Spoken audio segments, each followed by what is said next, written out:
వాగర్థావివ సంపృక్తౌ వాగర్థ ప్రతిపత్తయే జగతః పితరౌ వందే పార్వతీ పరమేశ్వరౌ.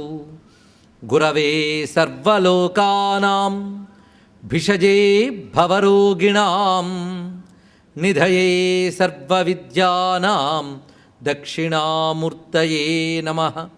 నారాయణ సమారంభాం వ్యాసశంకరమధ్యమాం అస్మదాచార్యపర్యంతాం వందే గురుపరంపరాం. నారాయణం నమస్కృత్య నరం చైవ నరోత్తమం దేవీం సరస్వతీం వ్యాసం తతో జయముదీరయేత్. భజే శ్రీచక్రమధ్యస్థాం దక్షిణోత్తరయోః సదా శ్యామావార్తాళి సంసేవ్యాం భవానీం లలితాంబికాం. శివాయ గురవే నమః. శివాయ గురవే నమః. శివాయ గురవే నమః. శ్రీమాత్రే నమః. శ్రీమాత్రే నమః.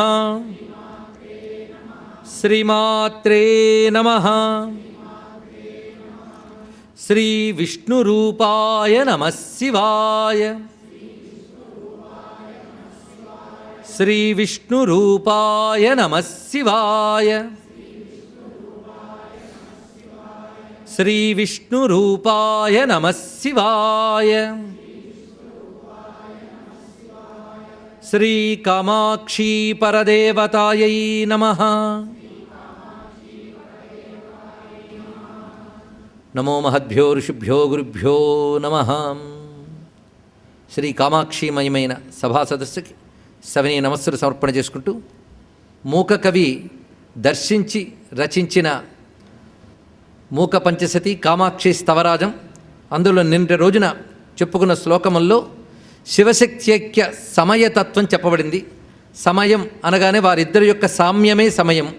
సమయా సంధ్యమయూఖై సమయా బుద్ధ్యా సదైవశీలితయా ఉమయా కాంచీరతయ నమయా లభ్యేత కింతు తాదాత్మ్యం. ఈ శ్లోకంలో ఉన్న భవ్యమైన భావాలు మనం చెప్పుకున్నాం. సంధ్యాకాంతులతో సమానమైన ఎర్రని కాంతులు కల తల్లి, సమయబుద్ధితో కూడిన సాధనకి లభించే తల్లి. సమయబుద్ధి అంటే సమయాచారముతో కూడినటువంటి సాధన.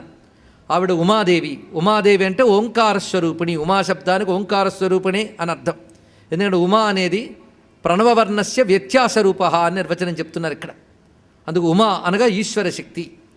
ఆ తల్లితో తాదాత్మ్యం కలగాలి అని ఇక్కడ ఆకాంక్షను చెప్పడం జరిగినది. అమ్మవారి ఆరాధన సంతోషంగా చేసిన వాడికి ఇంకా బంధం ఉండదు అనే శ్లోకం నిన్న మనం చివరికి చెప్పుకున్న శ్లోకం. జంతోస్తవ పద పూజన సంతోష తరంగితస్య కామాక్షి బంధో యది భవతి పునః సింధోరంభస్సు బంభ్రమీతి శిల. ఇక తర్వాత శ్లోకంలో ప్రవేశిస్తున్నాం. ఈ 46వ శ్లోకం పారాయణకి చాలా యోగ్యమైన శ్లోకం మాత్రమే కాకుండా ఇందులో అనేక రకమైన దివ్య భావనలు కలబోసి అమ్మవారిని గురుమూర్తిగా అందిస్తున్నటువంటి శ్లోకం ఇది. ఎందుకంటే అమ్మవారి అనుగ్రహం పొందాలంటే గురువు అనుగ్రహం కావాలి. చిత్రం ఏంటంటే ఆ గురువు కూడా అమ్మవారే. అమ్మవారి అనుగ్రహం లేనిది గురువు అనుగ్రహం రాదు, గురువు అనుగ్రహం లేనిది అమ్మవారి అనుగ్రహం రాదు. అది అమ్మవారే గురు రూపంలో కూడా అనుగ్రహిస్తున్నారు. ఇది తెలిసి గురువుగా అనుగ్రహించమని అమ్మనే ప్రార్థన చేస్తే ఆ తల్లి తన విద్యను తాను అందిస్తుంది. ఆ గురుస్వరూపాన్ని ఆవిష్కరిస్తున్న రమ్యమైన శ్లోకం ఇది. కుండలి కుమారి కుటిలే చండి చరాచర సవిత్రి చాముండే గుణిని గుహారణి గుహ్యే గురుమూర్తే త్వం నమామి కామాక్షి. సాధారణంగా భావుకత్వంతో రచించే స్తోత్రాలు ఎలా ఉంటాయంటే సాహిత్య శబ్దాలతో ఉంటాయి. కానీ యోగ శబ్దాలు మంత్రశబ్దాలు ఋషులు రచించినప్పుడు ఉంటాయి. ఇందులో వాడినవన్నీ యోగ శబ్దాలు మంత్రశబ్దాలు. కుండలి కుమారి కుటిలే. ఇక్కడ కుండలి కుమారి ఇది రెండు కలిపి తీసుకోవచ్చు, విడిగా తీసుకోవచ్చు. కుండలి అంటే సర్పము అని అర్థం.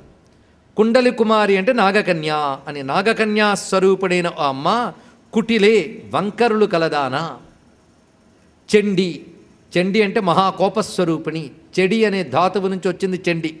చెడి అనే ధాతువుకి చెడి కోపే అనే ధాతువు అది. కోపస్వభావము అని అర్థం. చరాచర సవిత్రి, సర్వజగత్తుని సృష్టించే తల్లి చాముండాదేవి. ఇది మొదటి పాదంలో అర్థం. ఇది పరిశీలిద్దాం. నాగకన్యట అమ్మవారు. అనేక దేవకాంతల వల్లనే నాగకాంతలు కూడా ఉన్నారు. అమ్మ నాగకన్య కూడా. నాగమాతగా ఆరాధింపబడే మానసాదేవి అమ్మవారి యొక్క నాగదేవతా స్వరూపం. దీని గురించి దేవీ భాగవతంలో మానసాదేవి వైభవం చెప్పబడింది. కానీ ఇక్కడ చెప్తున్నది మాత్రం కుండలిని శక్తిగా ఉన్న అమ్మవారిని ప్రస్తావన చేస్తున్నారు. అందుకు కుండలి కుమారి రెండు కలిపి విడిగా కూడా తీసుకోవచ్చు. కుండలి కుమారి అంటే సర్పకన్య, అనగా మనలో కుండలిని సర్పరూపంలో ఉంటుంది అనే భావన కనబడుతున్నది. ఎలా ఉంటుందంటే 3.5 చుట్లతో మూలాధారమునందు ఉంటుంది. సపిషి కులకుండే కుహరిణి అని సౌందర్యలహరిలో చెప్పిన మాట. ఆ కుండలి కుమారి అయితే కుమారి అనే మాట ఎక్కడ అనాలి? నిన్న మనకు కుమారి శబ్దం వచ్చింది. కాంచీ సిమ్ని కుమారి కాచన మోహయతి కమజేతారం. ఈ కుమారి అంటే మనకి లేత వయస్సులో బాలదశ దాటి యవ్వన దశ ఆరంభ దశలో ఉన్న స్త్రీని కుమారి అని అంటారు. కనుక ఆ స్థితిలో ఉన్న అమ్మవారు ఈవిడ కౌమారీదేవి, కన్యాకుమారి అని మనం ఆరాధన చేస్తున్నాం. అక్కడ కుమారి రూపంతో పరమేశ్వరునికి తపస్సు చేస్తున్న స్వరూపం కుమారి రూపం. ఆ తపస్సుకు ఫలితంగా పరమేశ్వరుని చేపట్టింది. అయితే అమ్మవారు శివునికి అవిభాజ్య కదా, మళ్ళీ ఆవిడ ఆయన కోసం తపస్సు చేయడం ఏంటంటే లీల కోసం, మనకు సాధనా మార్గాన్ని చూపించడం కోసం ఆవిడ తపస్సు చేసినది. ఆ తపస్సు హిమవత్ పర్వత పుత్రికగా మాత్రమే కాకుండా అనేక సమయాల్లో శివునికై తపస్సు చేసిన స్వరూపం కాంచీపురంలో మనకు కనబడుతున్నది, అరుణాచలంలో కూడా కనబడుతున్నది. అక్కడ అపీత కుచాంబ కూడా శివుని కోసం తపస్సు చేసిన తల్లి. ఈ తపక్కామాక్షి అనబడేటువంటి దేవి ఈ తల్లి మనకి కాంచీపురంలో ఉన్నది. ఇంతేకాకుండా జంబుకేశ్వర క్షేత్రంలో కూడా అమ్మవారు శివుని కోసం తపస్సు చేసేట. అంటే వివిధ రూపాలతో శివునికై తపస్సు చేసి ఆయన్ని చేపట్టడం అమ్మవారికి ఒక ఉత్సాహకరమైన లీల. అలాగ కుమారిగా ఆవిడ తపస్సు చేయడం ఉన్నది. అందుకే కన్యాకుమారి దగ్గర కూడా అమ్మవారు జపమాల పట్టుకున్న రూపంతో ఉంటారు. పరిశీలించండి. ఆ స్వరూపం కూడా కన్యాకుమారి అని శబ్దం ఉన్నది. కనుక కౌమార దశలో ఉన్న అమ్మవారు ఒక అర్థం. కుమారి శబ్దానికి మరొక అర్థం కుత్సితాన్ మారయతీతి కుమారి అన్నారు. కుత్సితులను నశింపజేయునది అనగా అసుర సంహారం చేసే తల్లి కుమారి అన్నప్పుడు. ఈ 2 రకాల అర్థములు. ఇంతేకాకుండా అమ్మవారికి సంబంధించినటువంటి ఉపనిషత్తుల్లో చెప్పబడినటువంటి మంత్రం యత్ కుమారీ మంద్రయతే యజ్జోషిత్ పతివ్రత అనొక మంత్రం ఉందండి. ఇది పరిశీలించాలి. యత్ కుమారీ మంద్రయతే, మంద్రయతే అంటే ధ్వని చెయ్యునది అని అర్థం. కుమారిగా ధ్వని చేస్తూ యోషిత్తుగా అంటే యువతిగా మారి పతివ్రతగా మారిన తల్లి. ఈ చెప్పే క్రమం జాగ్రత్తగా పరిశీలిస్తే ఇది అమ్మవారి యొక్క ఆ తపస్సు యొక్క 3 దశలు చూపిస్తున్నారు. కుమారిగా తపస్సు ప్రారంభించి యువతీ దశ వరకు తపస్సు చేసి పరమేశ్వరుని చేపట్టిన సదాశివ పతివ్రతగా అయినటువంటి వైభవం ఈ మంత్రంలో ఉన్నది. అంతేకాదు అసలు అమ్మవారు శివునికి తపస్సు చేసి చేపట్టడం అనేదంతా కుండలిని సాధన. అది పెద్ద రహస్యం. అందుకే కుమారి, యోషిత్తు, పతివ్రత ఈ 3 దశలు ఏంటో తెలుసా? బ్రహ్మగ్రంథి విభేదిని, విష్ణుగ్రంథి విభేదిని, రుద్రగ్రంథి విభేదిని. సహస్రారాంబుజంలో ఉన్న శివునితో ఐక్యం పొందడం అనేది యోగ రహస్యం. అందుకే మొత్తం పార్వతీదేవి తపస్సంతా కూడా కుండలిని సాధనయే. ఆ తపస్సు చేసి శివుని చేపట్టడం అనేది సహస్రార కమలంలోని శివునితో ఐక్యం అవడమే. అందుకు యోగ శాస్త్రానికి పురాణ కథకి ఉన్న సమన్వయం చూడండి. అది ఇక్కడ మనకి కుండలి కుమారి మంద్రయతే అని చెప్పినప్పుడు మనకు ఎప్పుడైతే కుండలిని జాగరణ జరిగిందో అక్కడ ఒక నాదం వినబడుతుంది. ఆ నాదస్వరూపముగా జాగరణ జరుగుతున్నది. ఆ నాదస్వరూపుడుగా జాగరణ జరగడమే మంద్రయతే అనే మాటలో ఉన్నటువంటి అర్థం. అది క్రమంగా పరమేశ్వరుని చేపడుతున్నది. కానీ కుండలి కుమారి అన్నప్పుడు అక్కడ జాగ్రద్దశ పొందిన కుండలిని, జాగరణ చెందిన కుండలిని అర్థం అన్నమాట. కుండలిని జాగరణ చెందినటువంటి దశ కుమారి. అది ఆ దశ అయిన తర్వాత ఎలా పైకి వెళుతుందో చూడండి. కుటిలే అంటే పాము యొక్క నడకని కుటిల అని అంటారు. కుటిల గమనము పాము యొక్క నడక. అందుకే దానికి జింహగము అని మరొక పేరున్నది. వంకర నడక కలిగినది అని. అలా వెళుతుంది పాము. అందుకు కుండలి కుమారి అని చెప్పినప్పుడు కుండలిని అనబడే కుమారి కుటిలే సర్పరూపంతో నడుస్తుంది పైకి. అయితే ఈ సర్పగమనం ఊర్ధ్వ దిశగా వెళుతుందండి. అలా ఊర్ధ్వ దిశగా వెళుతూ ఉన్నప్పుడు జాగరణ చెంది ఒక్కసారి పైకి వెళ్ళినప్పుట మహాప్రతాపంతో వెళుతుందట. అది చండీ అని చెప్పడంలో విశేషం. ఈ కుండలిని రూపమైన ప్రాణశక్తి నిజానికి మన శరీరంలో చూసినప్పుడు వ్యష్టిగా కుండలిని అంటున్నాం కానీ ఈ సర్వజగత్తు యొక్క సృష్టి స్థితి లయలకు హేతువైనటువంటి తల్లి గనక చరాచర సవిత్రి అది చూపిస్తున్నారు. పైగా చండీ చరాచర సవిత్రి రెండూ చెప్పడంలో ఉద్దేశం ఏంటంటే, చండీ అన్నప్పుడు చెడికోపే ధాతువు ప్రకారంగా ప్రళయకాలంలో సర్వజగత్తును లయింపజేసేది కనుక చండీ, తిరిగి మళ్ళీ సృష్టిస్తోంది కనుక చరాచర సవిత్రి. ఈ రెండూ చెప్పడంలో సృష్టి స్థితిలయకారిణి. చాముండే, ఇప్పుడు చాముండాదేవి అంటే చండీ చాముండా అని చెప్పినప్పుడు మనకు సప్తశతి విషయములు ప్రస్తావనకు వస్తాయి. చాముండే అన్నప్పుడు చండా ముండా అనే ఇద్దరు రాక్షసులను సంహరించిన కాళీదేవికి చాముండా అని పేరు. ఇది ఒక అర్థం. కానీ ఇక్కడ మనం అంతా సాధనాపరమైన అర్థం తీసుకుంటున్నాం కనుక జాగరణ చెందిన కుండలి కుమారి కుటిలమైన గమనంతో వెళుతూ ఆ తీవ్రంగా వెళ్ళేటప్పుడు చండి అయి సర్వజగత్కారిణి అయిన కుండలిని శక్తి ఈవిడియే అని చెప్పేటప్పుడు చరాచర సవిత్రి అని చెప్పి ఆవిడ చాముండ ఎలా అవుతుందో చూడండి. చాముండా శబ్దానికి సప్తశతి భాష్యకారులే చక్కని నిర్వచనం ఇచ్చారు. చము తత్వసమూహం డాతి లాతి ఇది చాముండా, ఇది అర్థం అండి. చమువుని నశింపజేయునిది చాముండా. చము అంటే సమూహము అని అర్థం. సేన సమూహము అనే శబ్దంలో చము అని వాడతారు. ఇప్పుడు చాముండా శబ్దం ఎంత గొప్ప విశేషమైన అర్థం ఉన్నదో చూడండి. అందుకే మనం మంత్రంగా అమ్మవారి మంత్రంగా వాడి చాముండా నామమే. ఇక్కడ అందరూ చండీ మంత్ర జపపారాయణలు కూడా ఉండి ఉండవచ్చు. ఆ చండీ మంత్రంలో ప్రధానంగా వచ్చే నామం చాముండావే వస్తున్నది. మరి అన్ని రూపములు ఉంటే కేవలం చాముండా అనేటువంటి మంత్రం మాత్రమే తీసుకోబడింది ఏమిటి? ఇది కొంచెం ఆశ్చర్యము ఆలోచనీయము రెండూ కూడా ఇక్కడ. ఎందుకు ఆ చాముండని తీసుకున్నారు? చము అంటే సమూహం అని అర్థం. సమూహం అంటే అనేకత్వమే కదా. అనేకత్వమే అజ్ఞానం, మరొకటి కాదు. 24 తత్వములు వీటన్నిటినీ కలుపుకొని మనం చండి ఈ చమువు అంటాం. సమూహం అన్నమాట. అనేకత్వం సమూహం. కానీ అసలైన ఆత్మస్వరూపము అనేకత్వములతో కలిపి చూడడం అనే అజ్ఞానంలో మనం పడిపోయాం. అది అనేకం కాదు, ఏకం. ఈ అనేక దృష్టి పోయి ఆ ఏక దృష్టి లభించాలి. ఈ అనేక దృష్టితో కూడినటువంటి ఈ చము భావనని అంటే సమూహ భావనని అనేకత్వ భావాన్ని అజ్ఞాన భావాన్ని నశింపజేసి ఏకత్వమనే మోక్షాన్నిచ్చే తల్లి చాముండా. ఇది దీని యొక్క అర్థము. అంటే బ్రహ్మ విద్యాది దేవత, మరో మాట లేదు. చము అనగానే ద్వైతం వచ్చేసింది. ఆ ద్వైత భ్రాంతిని నివారింపజేసి అద్వైత సిద్ధిని ఇచ్చే తల్లి కనుక చాముండా. అందుకే చండీ మంత్రం బ్రహ్మ విద్య. అది కేవలం శత్రు సంహారం కోసమో అభీష్ట సిద్ధి కోసమో హోమాలు చేసుకోవడం కోసమో లేదు. అది కేవలం బ్రహ్మ విద్యయే. అందుకు మొత్తం చండీ సప్తశతి అంతా కూడా బ్రహ్మ విద్యగా దర్శించారు పెద్దలు. అయితే దానివల్ల లౌకిక ప్రయోజనాలు లేవని కాదు, అవి కూడా ఉండవచ్చు. కానీ అది పరమార్థ ప్రయోజనం మరొకటి ఉన్నది దానికి. అది ఒకే గ్రంథంతో అది సకామంగా చేసేటప్పుడు ఒక ఫలం, నిష్కామంగా చేసేటప్పుడు మరొక ఫలం రావడమే మన ఆర్ష గ్రంథముల వైశిష్ట్యం. అందుకు చాముండా అన్నప్పుడు ఇక్కడ ఈ శబ్దం కుండలి కుమారులో మళ్ళీ చివరిగా వాడారు ఇక్కడ. ఇది మళ్ళీ ఆలోచించాలి. అంటే చివరికి ఒక్కొక్క చక్రాన్ని దాటుకుంటూ వెళ్ళిపోతున్నప్పుడు ఒక చక్రము దశలో మరికొన్ని క్లుప్తమైన చిన్న చిన్న స్థానములున్న యోగస్థానములు ఇవన్నీ చము అని చెప్పబడుతున్నాయి. మూలాధారం నుంచి ఆజ్ఞాచక్రం వరకు ఉన్నటువంటి రకరకములైన యోగ భూమికలే చము. వీటన్నిటిని దాటిపోయి సహస్రార స్థానంలోకి వెళ్ళేటప్పటికి చాముండా. ఇంకా అక్కడ ఏకత్వమే తప్ప అనేకత్వం లేదు. శివునితో ఏకత్వం భజించింది. అందుకే ఇదంతా కుండలిని శక్తి పరంగా అర్థం. అమ్మవారి పరంగా ఒక అర్థము, కుండలిని శక్తి పరంగా ఒక అర్థము, రెండు రకాలుగా చూపిస్తున్నాడు. ఎందుకంటే ఈ తల్లి కుండలిని రూపంలో ఉన్నది. లలితాదేవియే కుండలిని.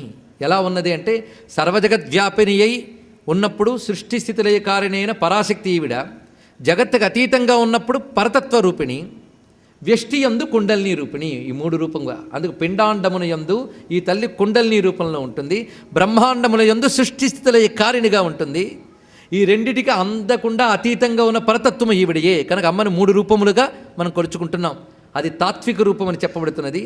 విశ్వవ్యాపకమైనది సృష్టిస్థితిలయ కారకమైన రూపము, మనలో కుండలిని రూపము. ఈ మాట మనకు లలితాశాస్త్రంలోనే మహాశక్తి కుండలిని బిసతంతు తనీయసి అని చదువుకుంటున్నాం. మహా ఆసక్తి, మహాశక్తి కాదండి, మహాశక్తి. అది మహా ఆసక్తి, మహా ఆసక్తిగా వెళుతుందట.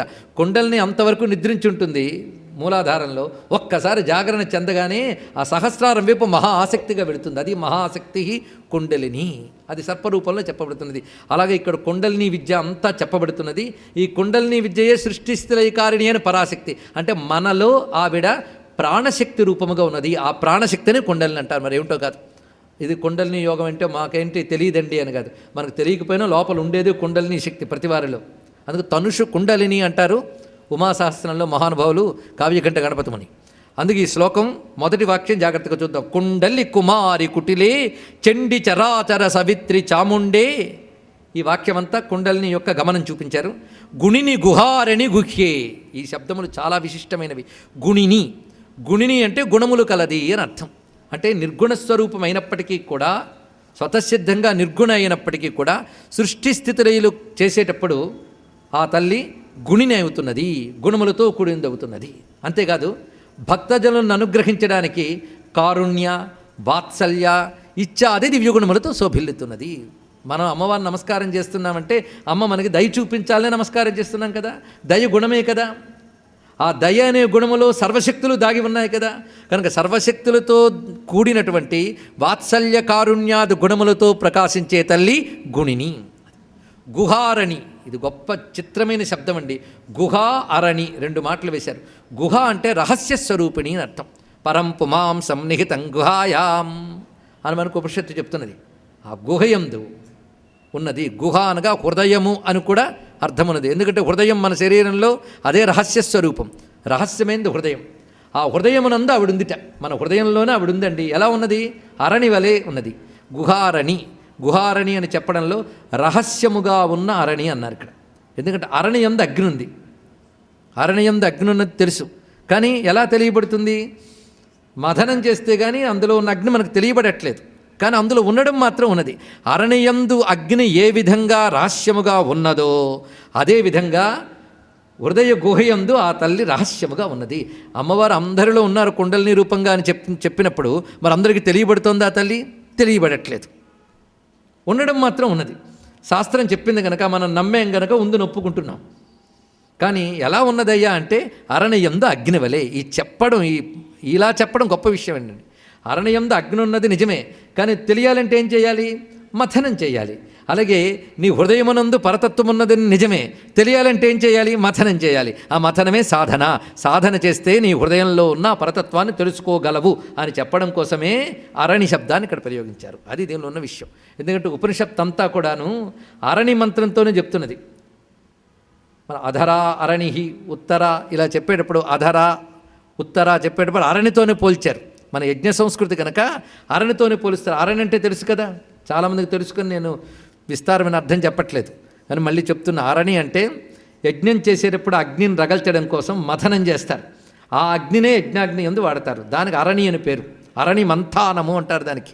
అంటే ఒక జమ్మి కొయ్యి తీసుకొని కింద బల్లలాగా పైన కవ్వంలా చేసుకొని మథనం చేసి తీసిన అగ్ని, అది అరణి మథించి సాధించిన అగ్ని. అది యజ్ఞమునందు ప్రతిష్ఠ చేయాలి. అగ్నిని సాధించడం కోసం అరణి మథనం జరుగుతుంది. సరిగ్గా దీనికి సంబంధించి మనకి శ్రీ విద్యలో ఒక అద్భుతమైన శ్లోకం ఉన్నది.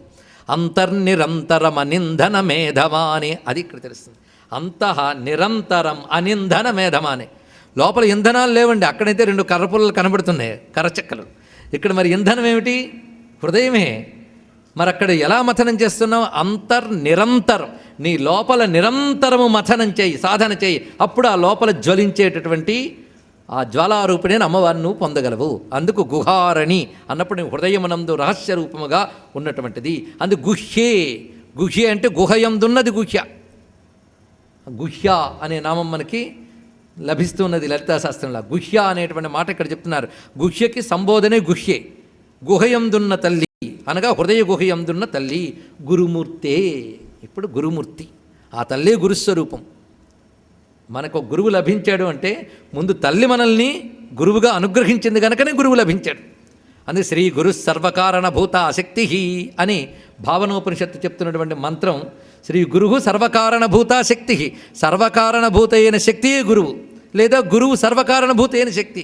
ఈ చెప్పేటప్పుడు సర్వకారణభూత అయిన శక్తి ఎవరు? అమ్మవారే కదా. అందుకు గురుమూర్తే త్వాం నమామి కామాక్షి. ఇది మనకి సంప్రదాయేశ్వరి సాధ్వి గురుమండల రూపిణి. అందుకు గురుమండలమంతా అమ్మ రూపమే అని గ్రహించగలగాలి. ఈ మొత్తం ఇప్పుడు మనం ఈ పద్యాన్ని మరొక్కసారి చూసుకుంటే కుండలిని శక్తిగా ఉన్నది, అదేవిధంగా హృదయమనందు ఆత్మస్వరూపముగా ఉన్నటువంటిది. ఈ జ్ఞానం కలిగించే గురుస్వరూపం కూడా అమ్మవారు అని ఒక్క 3 భావనలు ఈ శ్లోకంలో నిక్షిప్తం చేశారు. కుండలి కుమారి కుటిలే చండి చరాచర సవిత్రి చాముండే గుణిని గుహారణి గుహ్యే గురుమూర్తే త్వం నమామి కామాక్షి. ఇది తర్వాత శ్లోకంలో ప్రవేశిస్తున్నాం. కొన్ని ఒక శ్లోకం దాటి మళ్ళీ ఎన్నో శ్లోకంలోకి పరిగెడుతున్నాం. కొన్ని పక్కపక్కనే ఉంటున్నాయి చూడండి, ముఖ్యమైన ఎంచుకోవడం. అభిదాకృతిర్భిదాకృతిరచిదాకృతిరపిచిదాకృతిర్మాతః అనహంత త్వమహంత భ్రమయసి కామాక్షి శాశ్వతీ విశ్వం. నిజంగా ఇలాంటి పద్యాలు అర్థం అవడం తర్వాత చదవండి, ఎంత మధురంగా ఎంత చమత్కారంగా ఉంటాయో. పిల్లలకి ఇవి చదివించి పోటీలు పెడితే భలే ఉంటుందండి. వాళ్ళ నోళ్ళు బాగా తిరిగి ఆరోగ్యం బాగుపడుతుంది. ముందు ఆ వాయు సంచారంతో ప్రాణాయామ విద్యలో పనిచేస్తే ఒక్కొక్క శ్లోకం పఠనం కూడా. అభిదాకృతిర్భిదాకృతిరపిచిదాకృతిర్మాతః. అమ్మా నువ్వు అభిదాకృతి భిదాకృతి, ఈ చెప్పడంలో అద్భుతం చూడండి. ఇక్కడ నిజానికి వ్యాఖ్యానిస్తే ఇదే చాలాసేపు చెప్పుకోవచ్చు, అంత ఉంది దీనిలో. అభిదాకృతి భిదాకృతి. అమ్మా అభేదమైన స్వరూపము నువ్వే, భేదస్వరూపము నువ్వే. అచిదాకృతి చిదాకృతి, నువ్వు చిత్ ఆకృతివి నువ్వే, అచిత్ ఆకృతివి నువ్వే. అనహంత త్వం అహంత. అమ్మ నువ్వు అహంతవు, నువ్వు అనహంతవు. ఇవి పరస్పర విరుద్ధ శబ్దములండి. చూడండి, అభిదాకృతి అంటే అభేదమైన ఆకారము, భిదాకృతి అంటే భిన్నత్వముతో కూడిన ఆకారము. అభిన్నమైన స్వరూపము నువ్వే, భిన్న స్వరూపము నువ్వే. ఇది మనం పరిశీలించడం చాలా ముఖ్యం. మనం పరతత్వం గురించి చెప్పేటప్పుడు ఇదంతా తీసేయండి అని తీసేస్తూ ఉండడం ఒక పద్ధతి, అసలు ఇది దానికి భిన్నము కాదని దర్శించడం మరొక పద్ధతి. ఈ రెండూ కావాల్సిందే. అసలు ఇవన్నీ తీసి అది దర్శిస్తే అప్పుడు తెలుస్తుంది ఇది దానికి భిన్నము కాదనే విషయం. ఇది కూడా ఒక తత్వచింతన. అందుకు అమ్మవారిని గురించి ఆలోచించడం మొదలు పెడితే ఎంత తికమకగా ఉంటుందంటే భ్రమయసి అన్నారు. ఇక్కడ భ్రమయసి అంటే తిప్పుట, తికమక పెట్టుట. అమ్మ తికమక పెట్టడంలో నువ్వు చాలా గొప్పదానివమ్మ అన్నారు. ఆవిడ తికమకే ఈ ప్రపంచం అంతా కూడా అండి. మహామాయా విశ్వం భ్రమయసి పరబ్రహ్మ మహిషి అన్నారు శంకరులు సౌందర్యలహరిలో, గుర్తుంది కదా. ఆ భ్రమయసి శబ్దం ఇక్కడికి వచ్చిందనమాట. మహామాయ విశ్వం భ్రమయసి పరబ్రహ్మ మహిషి. పరబ్రహ్మ యొక్క పట్టపురాణి అంటే పరబ్రహ్మకు అవిభాజ్య అయిన ఓ శక్తి, నువ్వు ఈ ప్రపంచాన్ని తిప్పుతున్నావమ్మా. తిప్పడమే తికమకండి. ఎంత తికమకంటే నువ్వు అభిన్నాకారమా భిన్నాకారమా, ఏదో తేల్చే గొడవ కంటే రెండూ నువ్వే అనడం హాయిగా ఉన్నదమ్మా. అభిన్నమైన ఆకారము నువ్వే, భిన్నాకృతివి నువ్వే, అచిదాకృతి నువ్వే, చిదాకృతి నువ్వే, అనహంతా నువ్వే, అహంతా నువ్వే. ఇప్పుడు బిట్టు పరిశీలిద్దాం. అభేదాకృతి అంటే ఏమిటి అంటే సృష్టిలో మనకు కనబడేది మాత్రం భిన్నత్వమే. దేనికి? దృష్టికి. మనకున్న ఇంద్రియ దృష్టికి కనబడేదంతా భిన్నత్వమే. రకరకాల ఉపాధులు, నిప్పోలా ఉంటుంది, నీరోలా ఉంటుంది, ఇలా అంతా భిన్నత్వమే. నిప్పు నీరు ఒకేలా ఉన్నాయా? కానీ భిన్నములుగా కనబడుతున్నాయి. ఈ భిన్నములుగా కనబడుతున్న ప్రకృతి అంతా ఎవరు? అమ్మవారి రూపమే. అయితే భిన్నములుగా కనబడుతున్న ప్రకృతి యందు అభిన్నముగా ఉన్న చైతన్యం కూడా అమ్మవారే. నిప్పు వేరు నీరు వేరు అవచ్చు, కానీ నిప్పులోనూ నీరులోనూ ఉన్న పరమాత్మ చైతన్యం మాత్రం ఒక్కటే. కనుక నిప్పుగా నీరుగా భిన్న భిన్నములుగా కనబడుతున్నటువంటి ఉపాధి దృష్టితో భిన్నముగా కనబడుతున్న జగము నువ్వే. ఆ భిన్నత్వమునందు చైతన్య రూపముగా ఏకముగా ఉన్నది నువ్వే తల్లి. రెండూ నువ్వే. ఇది దర్శించగలగాలండి.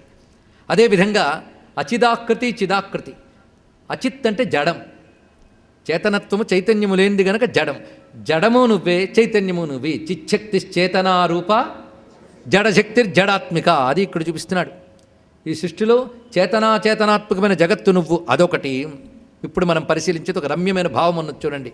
అందుకే మూకపంచతి ఊరికనే అందేది కాదు, ఆలోచించేవాడికి మూకపంచతి. మేము ఆలోచించమంటే అలాగే ఉంటాం, మీరు చెప్పేయండి అంటే మాత్రం కుదరదు. ఆలోచన పరులకి అలాంటి సబ్జెక్టులు కొన్ని ఉంటాయి. అలా ఇది చెప్పలేదని అనద్దు, ఇది ఇలాగే చెప్పాలి, లేకపోతే నేను సబ్జెక్టుకి అన్యాయం చేసిన వాడిని అవుతానంతే. ఈ అందమైన మాట చూడండి. అచిదాకృతి చిదాకృతి పరిశీలిద్దాం. చిచ్చక్తి చేతనారూప జడశక్తి జడాత్మిక ఒక అర్థం అక్కడ పెడదాం. ఇప్పుడు అచిత్తు చిత్తు అంటే చూద్దాం. ఇప్పుడు శరీరాది ఉపాధులు అచిత్, అంతే కదా. ఇప్పుడు శరీరం జడం ఒప్పుకుంటాం, ఒప్పుకోపోయినా కనీసం ఇన్నాళ్ళు వేదాంతం విన్నాం కనుక అనుకుందాం. ఈ శరీరాది ఉపాధులని జడములే. అయితే ఈ జడములైనవి కూడా నిలకడ కలిగి పనిచేస్తున్నాయా లేదా? ఎవరి వల్ల? ఆ లోపల ఉన్న చైతన్యం వల్ల పనిచేస్తున్నాయి. కనుక ఆ చైతన్యం లోపల ఉన్నంత కాలము ఈ జడము కూడాను ఆ చైతన్య స్వరూపముగా భావించడంలో తప్పేమీ లేదు. అంతే కదండి, ఆ చైతన్యం లోపల ఉన్నది. ఉన్నప్పుడు ఈ శరీరం కదులుతోంది, చెయ్యి కదులుతోంది అన్నప్పుడు ఆ చైతన్యమే తద్రూపంలో కదులుతోంది. లేకపోతే ఇది తయారైన తర్వాత చైతన్యం ప్రవేశించిందా? ఒక కొండ చేసాక నీళ్లు పోసినట్టుగా ఈ జడమైన శరీరం తయారయ్యాక చైతన్యం ప్రవేశించిందా? కొంచెం ఆలోచించండి. ఇక్కడ చైతన్యం అంటూ ఒకటి ఉండడం వల్లే ఇదంటూ ఒకటి తయారైంది. ఈ తయారీ దశలోనే చైతన్యం ఉన్నది, తయారయ్యాక చైతన్యం ఉన్నది. ఈ తయారైన వస్తువు నశించిపోయినా చైతన్యం ఉంటుంది. ఇది తెలుసుకోవాల్సింది. అందుకు కనబడుతున్నప్పుడు, అచిత్తుగా కనబడుతున్నప్పుడు నీ రూపమే. ఫలానా వాడు ఫలానా శరీరంతో ఒక మాట్లాడాడు. మాట్లాడిన తర్వాత ఏమండి మీ శరీరం మాట్లాడింది కానీ మీరు మాట్లాడలేదండి అని అంటామా? తద్రూపంగా వ్యక్తమైంది వాడి చైతన్యమే కదా. కనుక వీటి యందు వ్యక్తమవుతున్న చైతన్యముగా ఆవిడ్ని చూస్తున్నాం. అభిదాకృతి భిదాకృతి అచిదాకృతి చిదాకృతి అనహంత త్వం అహంత.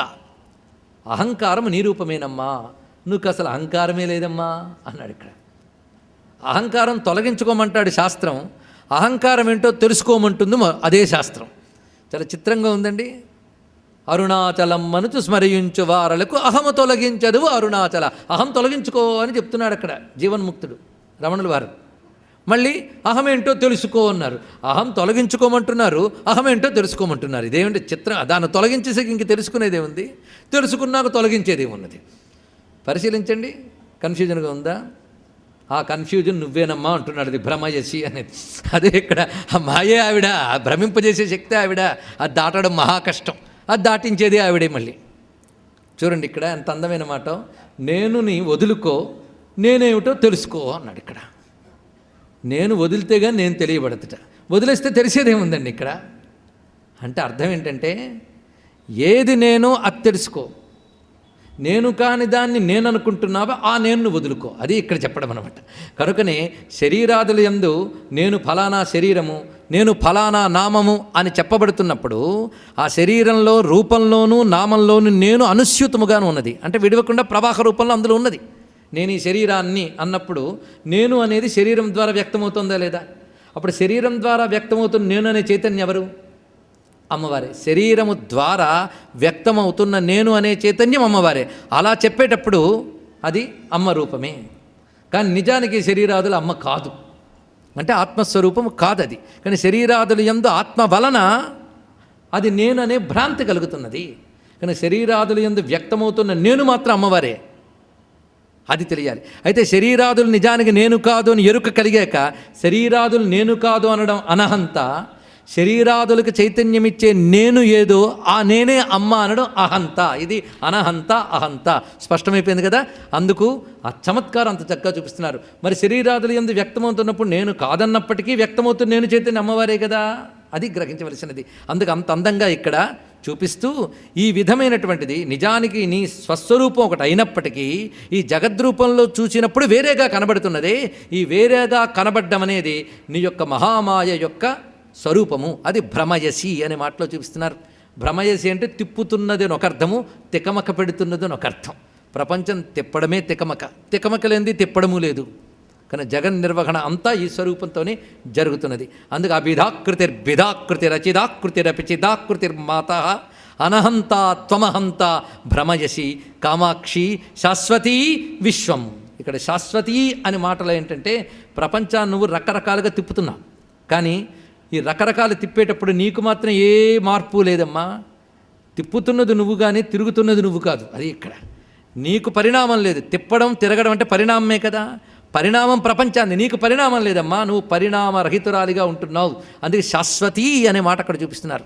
శాశ్వతీ అంటే పరిణామపేశలమైన జగత్తుకి పరిణామం కలిగించే నువ్వు మాత్రం అపరిణామము. అది శాశ్వతి. విశ్వం భ్రమయసి, ప్రపంచాన్ని రెండు విధములుగా తిప్పుతున్నావు తల్లి అని. అంటే ప్రపంచ దృష్టితో చూస్తేనే రెండు మాటలు, కానీ తల్లి మాత్రం శాశ్వతి, ఆవిడ ఏకస్వరూపం.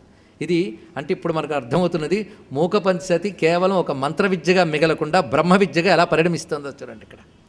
అందుకు అమ్మవారి భావనలు ఎన్ని చెప్పుకున్నాం. నిన్నైతే రూపాలు కనబడ్డాయి, ఇవాళ కూడా కనబడతాయి, ఏ నిరుత్సాహపడక్కర్లే.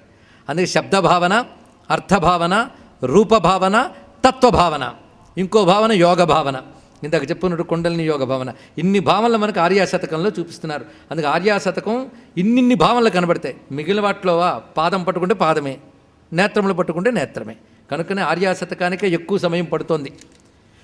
శివ శివ పశ్యంతి శమం, ఇది ఒక అత్యద్భుతమైనటువంటి శ్లోకం అండి. మహానుభావులు చంద్రశేఖరేంద్ర సరస్వతి స్వామివారు ఎక్కువగా ఈ శ్లోకాన్ని ఉట్టంకించేవారు. ఎందుకంటే ఆ స్థాయికి చెందిన మహాత్ములు, జీవన్ముక్తులు మెచ్చే శ్లోకం ఇది. కనుకనే ఈ శ్లోకంలో ఏదో జీవన్ముక్తావస్థ చెప్పబడుతున్నది. లేకపోతే మహాస్వామి వారు అలాగా మెచ్చుకున్నారంటే ఎంత గొప్పది. అయితే ఆయన అన్నీ మెచ్చుకున్నారు, కానీ ఎక్కువగా ఈ శ్లోకాన్ని ఉటంకించేవారు మహాత్ములు. శివ శివ పశ్యంతి సమం శ్రీకామాక్షీ కటాక్షిత పురుషా విపినం భవనమమిత్రం మిత్రం లోష్టంచ యువతి బింబోష్టం. ఇది ఒక అందమైనటువంటి మాట. శివ శివ, ఆ శివ శివ అనే ఎక్స్ప్రెషన్ ఉన్నదే, ఇది హరి శివశివ అనడం ఎప్పుడు అంటామండి లోకంలో? శివశివ. ఆశ్చర్యం ఏదైనా చూస్తే శివశివ అంటాం. శివశివ ఎంత ఆశ్చర్యం అన్నాడు ఇక్కడ. ఏమిటా ఆశ్చర్యం? అమ్మవారి కటాక్షం ఎవరికి లభిస్తుందో ఆ పురుషులు శివశివ ఎంత ఆశ్చర్యంగా ప్రవర్తిస్తారంటే, అంటే అమ్మవారి కటాక్షం ఎవరి మీద పడుతుందో, అంటే అమ్మ కృపకి నోచుకున్న పురుషుడు వాడు ఎలా ఉంటాడో చూడండి. పశ్యంతి సమం, సమముగా చూస్తాట. సృష్టిలో సమంగా చూడడం అనేది మహాకష్టం. సమంగా చూడగలిగే చూపు ఎవరికి వస్తుంది? సృష్టిలో అన్నిటినీ సమంగా చూడగలిగే చూపు ఎవరికి వస్తుందంటే, అమ్మ చూపు ఎవరి మీద సోకుతుందో వాడికి ఆ చూపు లభిస్తుందండి. ఇది చూపిస్తున్నారు ఇక్కడ. అమ్మ చూపు లభిస్తే వాడికి ఆ చూపు లభిస్తుంది. వాడు సమంగా చూస్తాట. వేటిని సమంగా చూస్తాడు? విపినం భవనం, అమిత్రం మిత్రం, లోష్టంచ యువతి బింబోష్టం అన్నాడు ఇక్కడ. విపినం భవనం, అడవిని భవనాన్ని రెండింటినీ సమానంగా చూస్తాడు. అదేవిధంగా అమిత్రం మిత్రం, అమిత్రం అంటే శత్రువు, శత్రువుని మిత్రుణ్ణి సమానంగానే చూస్తాడు. అడవిని ఇంటిని సమానంగానే చూస్తాడు. లోష్టంచ యువతి బింబోష్టం అంటే మట్టిని మధుర పదార్థాన్ని కూడా సమానంగానే చూస్తాడు. ఈ చెప్పడంలో విషయం చూడండి. ఇది మట్టి అని యావగించుకోవడం కానీ, ఇది మధుర పదార్థం అని ఆదరించడం కానీ, అంటే హేయ ఉపాదేయ రెండూ లేవు వాడికి. ఇది హేయమని, ఇది ఉపాదేయమని లేదు. హేయం అంటే విడిచిపెట్టుట, ఉపాదేయం అంటే స్వీకరించుట. అది హేయము లేదు, ఉపాదేయము లేదు. అన్నిటి యందు సమదృష్టి. శత్రువుని మిత్రుణ్ణి ఒకేలా చూస్తాడు, ఇంటిని భవనాన్ని ఒకేలా చూస్తాడు, మట్టిని మధుర పదార్థాన్ని ఒకేలా చూస్తాడు. ఈ సమదృష్టి అతనికి ఎందువల్ల కలిగింది? అమ్మవారి అనుగ్రహానికి నోచుకున్నాడు గనక. అసలు రావాల్సింది అదండి. దీన్ని ద్వంద్వాతీత స్థితి అని అంటుంది భగవద్గీత. చెప్పిన గుణత్రయాతీతం, గుణాతీతుడు, గుణాతీతస్స ఉచ్యతే అని చెప్పింది కానీ, అదేవిధంగా భక్తిమాన్య సమే ప్రియ అని చెప్పింది కానీ, స్థితప్రజ్ఞుడని చెప్పినది కానీ, ఏ బ్రహ్మజ్ఞ లక్షణములు చెప్పారో ఆ లక్షణములు ఇవి. అంటే జీవన్ముక్తుడైన వాడు, బ్రహ్మజ్ఞుడైన వాడు ఎలా ఉంటాడు? ఈ సమదృష్టి కలిగి ఉంటాడు. వాడికి సుఖ దుఃఖ, లాభాలాభ, అదే శీతోష్ణ ఇవేవి ఉండవు. సమశత్రువు చ మిత్రే చ తథా మానావమానయో శీతోష్ణ సుఖదుఃఖేషు సమస్సంగ వివర్జిత తుల్య నిందాస్థితిర్మౌని సంతుష్టో ఏనకేన చిత్ అనికేత స్థిరమతి భక్తిమాన్ యస్సమే ప్రియ అని భగవద్గీతలో స్వామి చెప్పాడు కదా. ఆ స్థితి, ఆ ఆరూఢ స్థితి పొందినవాడు ఎవరయ్యా పొందుతాడంటే, అమ్మవారు అనుగ్రహం పొందినవాడు ఆరూఢ స్థితిని పొందుతున్నాడు. ఇది బ్రహ్మజ్ఞుడి యొక్క స్థితి. ఆ స్థితి ఎలాంటిది? ఆ స్థితి శివశివ అది అనమాట. అది ఆశ్చర్యకరమైన స్థితి. నిజానికి అదే శివస్థితి అండి. అది శివోహం అనే స్థితి. అది శివోహం, శివుడితో భిన్నత్వము కాని స్థితి అది. ఆ స్థితి కనుకనే శివశివ అనే మాట చెప్పడంలో అది ఉద్దేశం. అదే లోకంలో పైనుంచి ఒక వస్తువు కింద దభీమన పడగానే శివశివ అనుకునే శివ కాదు అక్కడ. లౌకికమైన ఆశ్చర్యం అది. అమ్మవారి చూపు పడితే అటువంటి సమస్థితి వస్తుంది. ఎందుకంటే అమ్మ చూపే సమదృష్టి, అది జ్ఞానదృష్టి. అమ్మ చూపులో కటాక్షం చూసారా? కటాక్ష శతకానికి మూల శ్లోకాలు కూడా ఇందులో కనబడుతుంది, మీకు పరిశీలించండి ఇక్కడ. అందుకు అమ్మ కటాక్షం ఎవరికి లభిస్తుందో వారికి ద్వంద్వాతీత స్థితి వస్తుంది. ఏదైతే అసలు సిద్ధస్థితి అని గీతలో పరమాత్మ వర్ణించాడో ఆ స్థితి లభిస్తున్నది. ఇప్పుడు తెలుస్తున్నది కదా, భగవద్గీతలో చెప్పేటువంటి స్థితికి శ్రీ విద్య ఉపాసన యొక్క పరమార్థానికి కించిత్ కూడా భేదము లేదు. రెండు వాటి యొక్క విశేషమే. అందుకు ఉపాసన ఉపనిషత్తత్వంగా పర్యవసింపబడాలి అనే విషయాన్ని ఇక్కడ ప్రస్తావన చేస్తున్నారు. అందుకు అమ్మ కటాక్షానికి నోచుకున్న పురుషుడు ద్వంద్వముల ఎడల సమబుద్ధి కలిగి ద్వంద్వాతీత స్థితిని పొందుతున్నాడు. అది దీనిలో చెప్పిన మాట. ఇది అసలైన అర్థం అండి, తాత్విక అర్థం. కొంచెం లౌకికంగా చెప్పుకోవాలి అంటే నిజానికి మొదటి ఇది చెప్పుంటే కొంచెం ఆసక్తిగా ఉండేది, కానీ అసలు అర్థం ముందు చెప్పుకున్నాం. ఇంకొక అర్థం ఇక్కడ భావించవచ్చు. అదేమిటి అంటే, అమ్మ కటాక్షంగాని లభిస్తే వాడికి అడవి కూడా భవనంలా మారిపోతుందిట. అంటే ప్రతికూలతలు కూడా అనుకూలతలుగా మారిపోతాయి. శత్రువైనా సరే మిత్రుడిగా మారిపోతాడు. అది ఇందులో చెప్పడం. పనికిరాని పదార్థం కూడా మధురమైన పదార్థంగా మారిపోతుంది. అలా మారిపోతుంది అమ్మ అనుగ్రహం ఉంటే. ఇలాంటి భావమే ధూర్జటి గారు చెప్తున్నారు. పవి పుష్పంబగు అగ్ని మంచగు అకూపారంబు భూమిస్థలమౌ శత్రుండతిమిత్రుడౌ విషము దివ్యాహారమౌ అవనీమండలి లోపలన్ శివశివేత్యాభాషణోల్లాసికిన్ శివనీ నామము సర్వవశ్యకరమౌ శ్రీకాళహస్తీశ్వర అన్నారు. ఇది నిజానికి ఈ శ్లోకం ఆ శ్లోకం మొట్టమొదటి స్థాయిలో చదివితే చప్పట్లు కొట్టేస్తారండి. ఎందుకంటే వాళ్ళకి భారీ ఆనందం. శివశివ అనేవాడి మీద వజ్రాయుధం వేస్తే పూలదండ అయిపోతుంది, వాడి నిప్పుల్లో తోసేస్తే అది కాస్త చందనంలా మారిపోతుంది, వాడిని సముద్రంలో పడేస్తే అది భూమిలా మారిపోతుంది, శత్రుడు వచ్చినా మిత్రుడైపోతాడు, విషం ఇచ్చినా అమృతమైపోతుంది శివచింతన చేసేవాడికి అని దాని అర్థం. బాగుంది కదా. కానీ కొంచెం వివేకం విచ్చుకుంటే శత్రువే మిత్రుడు అవ్వక్కర్లే. శత్రుడు మిత్రుడని రెండు భేదభావం వాడికి ఏర్పడదు, వాడు సత్యస్థితిలో ఉంటాడు. అది దాని యొక్క అసలర్థం. ఆ అసలర్థమే ఇక్కడ అసలైన అర్థం. ఆ స్థితే శివస్థితి, అదే శివోహం అనబడేటువంటి అద్వయ స్థితి. అందుకే శివ శివ పశ్యంతి సమం అనే మాట అక్కడ శివశివ శబ్దంతో చెప్పడం ఆశ్చర్యార్థకమే కాకుండా అదే శివస్థితి, అదే మోక్షస్థితి అని చెప్పడం ఇందులో ఉన్నటువంటి రమ్యమైన శ్లోకం. ఇప్పుడు మనకి పరమాచార్యుల వారికి ఈ శ్లోకం ఎందుకింత నచ్చిందో తెలుసు కదా. ఎందుకంటే ఈ స్థితిలో ఉన్నవారు గనక వారికి ఇది నచ్చింది. తర్వాత శ్లోకం నేను ఎక్కువ వివరించిన కానీ పారాయణ చేసుకోవడానికి చాలా మంచిది కనుక పఠించి వదులుతా. కామ పరిపంథి కామిని కామేశ్వరి కామపీఠమజ్జగతే కామదుఘా భవ కమలే కామకళే కామకోటి కామాక్షి. ఎన్ని కకారాలు వచ్చాయండి ఇక్కడంతా. కకార బాహుళ్యం, కకార రూప కళ్యాణి. ఆ కకార రూపం అంతా ఇక్కడ ఉన్నది.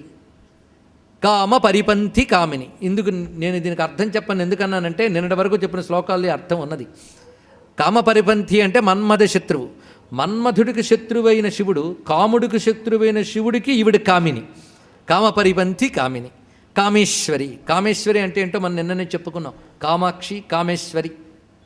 అస్తువ శ్రేయసే నిత్యం వస్తు వామాంగ సుందరం యతస్తృతీయం విదుషాహ తురీయం త్రైపురం మహః.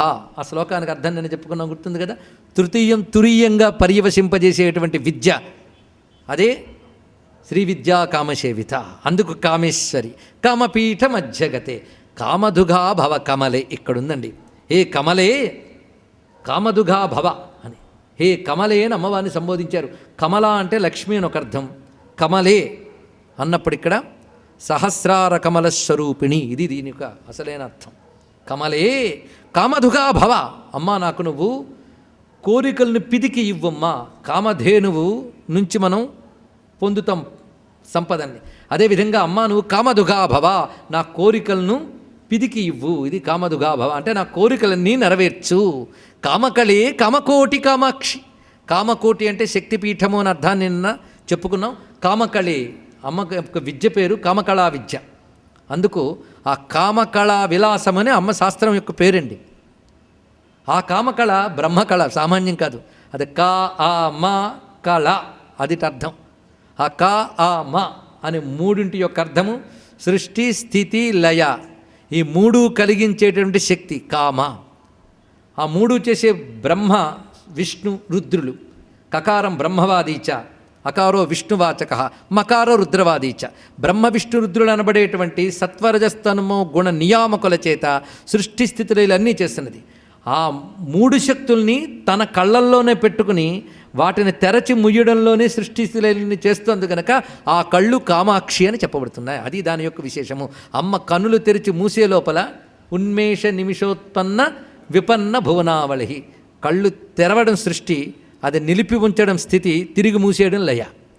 కనుకనే అమ్మ కనురెప్పపాటులోనే మూడు జరుగుతున్నాయి. కనుక సృష్టి స్థితి లయలనబడే ఆ అమ్మ ఈ మూడు తన కనులతోనే నిర్వహిస్తున్న తల్లి గనక కామాక్షి. కనులతోనే నిర్వహించడం అంటే సాక్షీభూతముగా ఈ జగత్తునంతటి నిర్వహిస్తున్నది. ఇది ఈక్షత్యాత్మికా శక్తి అని చెప్పబడుతున్నది శ్రీ విద్యలో.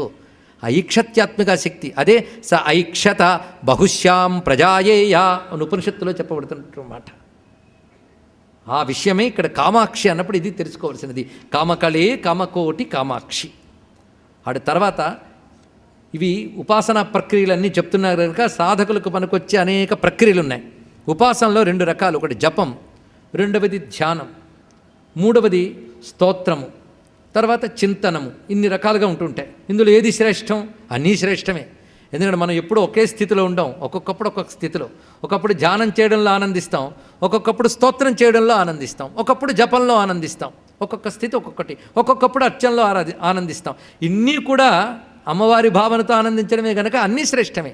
ఒకదానికోటి సహకారి కూడా. అసలు ఏ సాధన లేనివాడు మాత్రమే ఇది గొప్పది, అది గొప్పది, ఇది గొప్పది కాదు, అది గొప్పది కాదని పనికిమాలను చర్చ చేస్తుంటాడు. సాధకుడికి పాపం సాధనకే సమయం చాలదు, పనికిమాలిన చర్చలుగా. అందుకు వాదో నావలంబ్య, వాడు చక్కగా సాధన చేసుకుంటారు. ఇక్కడ అమ్మవారి పూజ ఎలా చేయాలో నిన్ననే చెప్పుకున్నాం. జంతోస్తవ పద పూజన సంతోషతరంగితస్య కామాక్షి. ఆ సంతోషతరంగితం. ఇప్పుడు ధ్యానం చెప్తున్నాడండి. అమ్మవారిని ధ్యానించవలసిన పద్ధతులు ఇవి సాధన చేసుకోవచ్చు. మధ్యే హృదయం, మధ్యే నిటలం, మధ్యే శిరోపి వాస్తవ్యాం చండకర శక్ర కర్ముక చంద్ర సమాభాం నమామి కామాక్షీం. అన్ని శాస్త్రపరమైన మర్యాదలండి. అంతేగాని నాకెలా తోచింది, నేను ఇలా భావించాను అంటే అవి వాడికి బాగుంటే వాడు డైరీగా రాసుకోవచ్చు, కానీ కావ్యంగా రాయకూడదు. కావ్యంగా రాయాలంటే శాస్త్రసిద్ధమైన భావన కావాలి. వాడి థాట్స్, వాడి ఫీలింగ్స్ అంటే డైరీలు. డైరీలు ఎప్పుడు కూడా ప్రమాణాలు కావు. వాడి అనుభవం వాడికే, అది అందరికీ కాదు. శాస్త్రసిద్ధమైతే అనుభవం అందరికీ ప్రమాణం. ఇది తెలుసుకోవాల్సింది. అందుకే ఇక్కడ మధ్యే హృదయం, మధ్యే నిటలం, మధ్యే శిరోపి వాస్తవ్యాం. ఇక్కడ ధ్యానించడం అంటే అర్థం లేనిదాన్ని తలంచడం కాదండి, ఉన్నదాన్ని తలంచుకోవడం. లేనిదాన్ని తలంచుకుంటే అది ఊహ అవుతుంది, ఉన్నదాన్ని తలంచుకుంటే ధ్యానం అవుతుంది. ఇది అందుకు భగవంతుని ధ్యానం ఊహ కాదు. ఎందుకంటే మన ఇష్టానుసారం ధ్యానించట్లేదు, శాస్త్రం వర్ణించిన దాని ప్రకారంగా ధ్యానిస్తున్నాం. శాస్త్రం సత్యాన్నే వర్ణించింది. అందుకు వారు ఋషులు దర్శించిన దాన్ని మనం ధ్యానం చేస్తాం. ఆ ధ్యానం చేసేటప్పుడు వాస్తవ్యాం అని చెప్పేటప్పుడు హృదయాల మధ్యంలో వసించే నిన్ను, నిటల మధ్యంలో వసించే నిన్ను. నిటలము అంటే నుదురు, నుదుటి మధ్యలో వసించే నిన్ను, శిరస్సు యొక్క మధ్యలో వసించే నిన్ను నమస్కరిస్తున్నానమ్మా అన్నాడు. ఇక్కడ అంటే అమ్మవారిని నమస్కరించే చోట ఎక్కడ? గుళ్ళోనా? ఇక్కట హృదయం, నిటలం, శిరస్సు, వీటి మధ్య భాగముల యందు నేను ధ్యానిస్తున్నాను. ఎలా ధ్యానిస్తున్నారు? చండకర శక్ర కార్ముక చంద్ర సమాభాం. ఇప్పుడు అన్వయించుకోవాలి. మధ్యే హృదయం చండకర, మధ్యే నిటలం శక్రకార్ముక, మధ్యే శిరోపి చంద్ర సమాభాం. ఇది అన్వయించుకోవాలి. ఇప్పుడు చూద్దాం.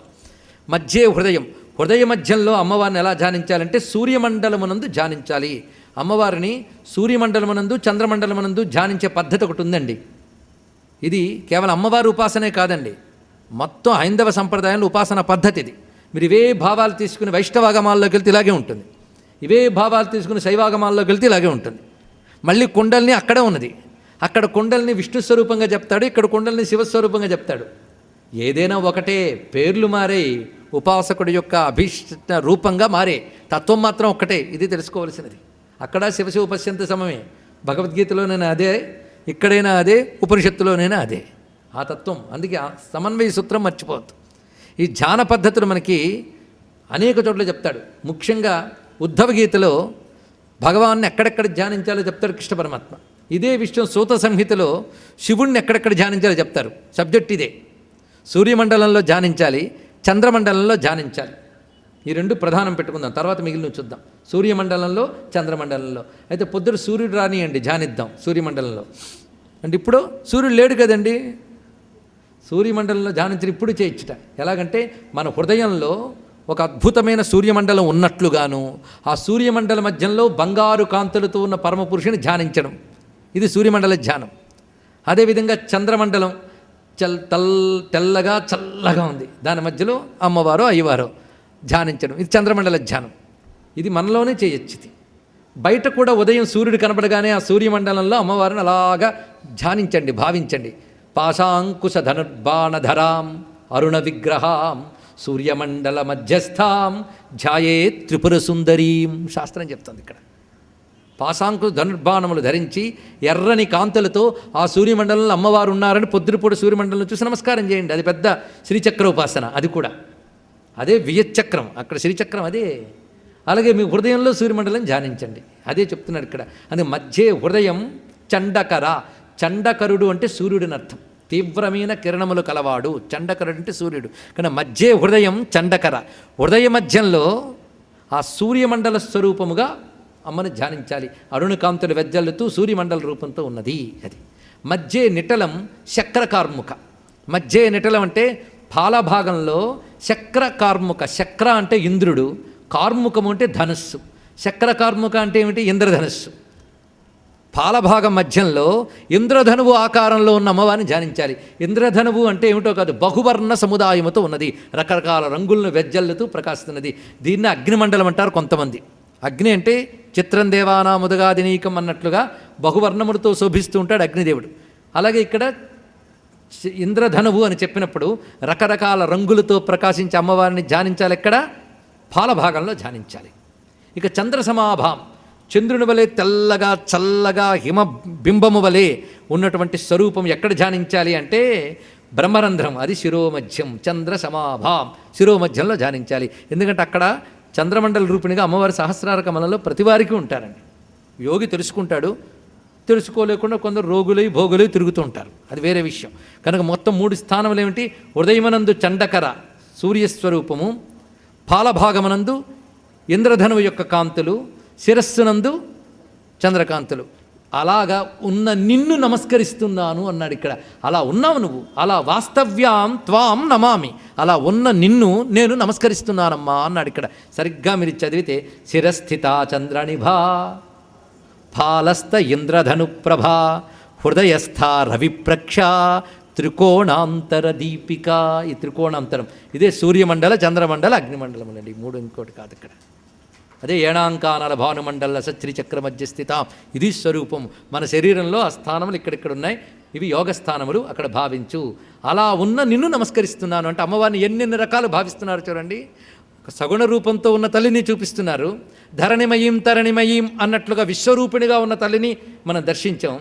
అదేవిధంగా ఇప్పుడు ఈ 3 స్థానములందు 3 ఉన్న తల్లిని దర్శిస్తున్నాం, కుండలిని రూపంగా ఉన్న తల్లిని చూపిస్తున్నాం. అమ్మ యొక్క ఎన్ని రూపములు చూపిస్తున్నారు చూడండి. అంటే అమ్మకి ఇది అని ఒక నిర్దేశమైన రూపం లేదు. ఏవం పద దూరమేకం అవలంబే నేను మనం చెప్పుకున్నాం కదా.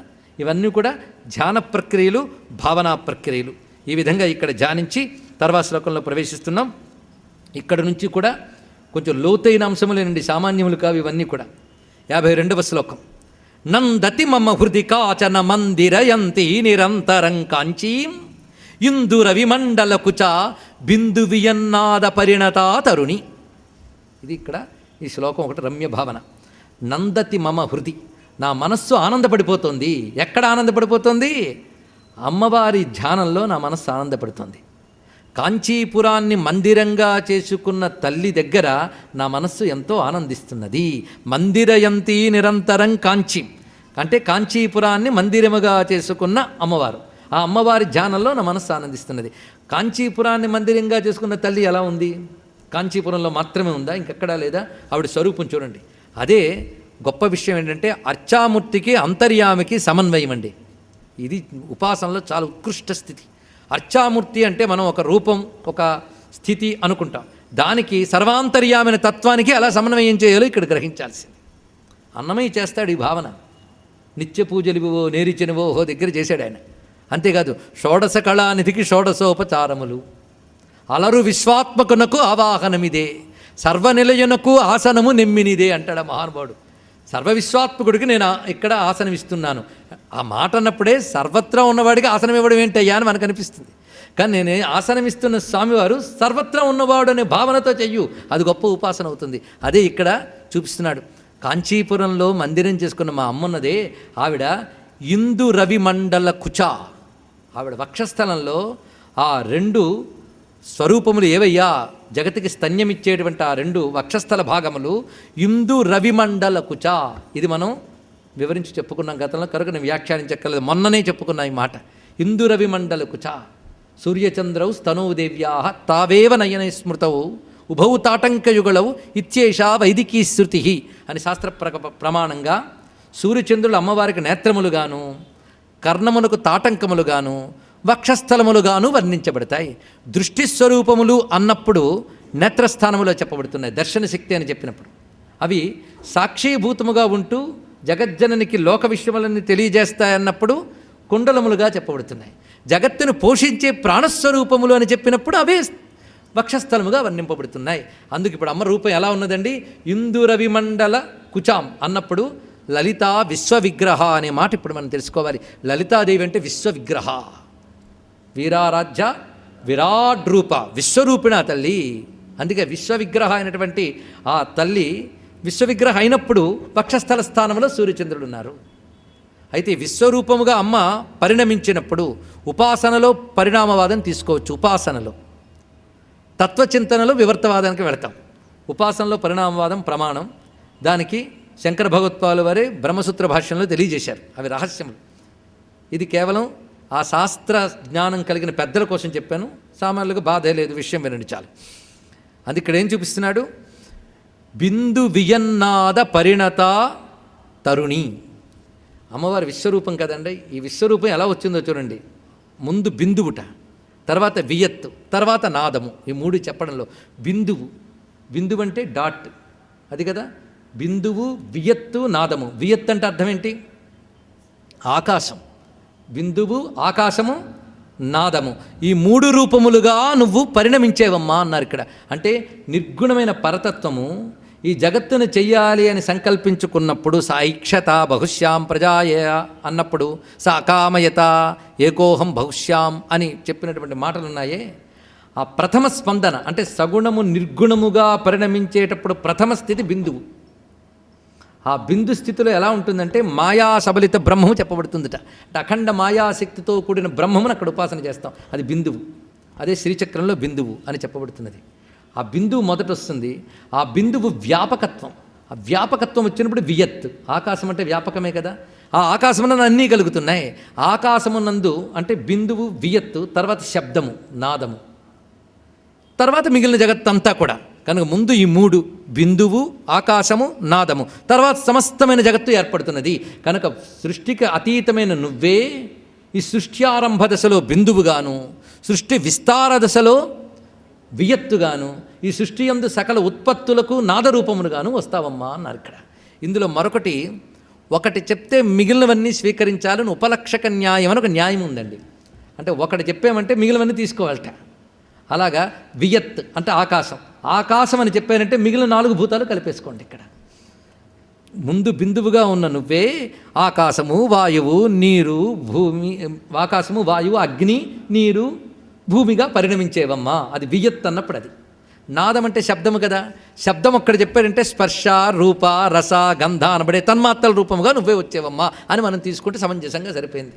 కనుక బిందువుగాను, ఆకాశాది పంచభూతములుగాను, వాటికి మూలములైన గుణకములు శబ్దము, స్పర్శ, రూప, రస, గంధములుగాను పరిణమించిన దానవు నువ్వే అని ఇక్కడ చూపిస్తున్నారు. అంటే నేను కామాక్షిగా కాంచీపురంలో కొలుచుకునే తల్లి ఈవిడ సూర్యచంద్రుని స్తనములుగా కలిగి పంచభూతములుగాను, పంచతన్మాత్రలుగాను విశ్వాన్ని విస్తరింపజేసినటువంటి జగజ్జనని అనే భావన చూపిస్తున్నారు ఇక్కడ.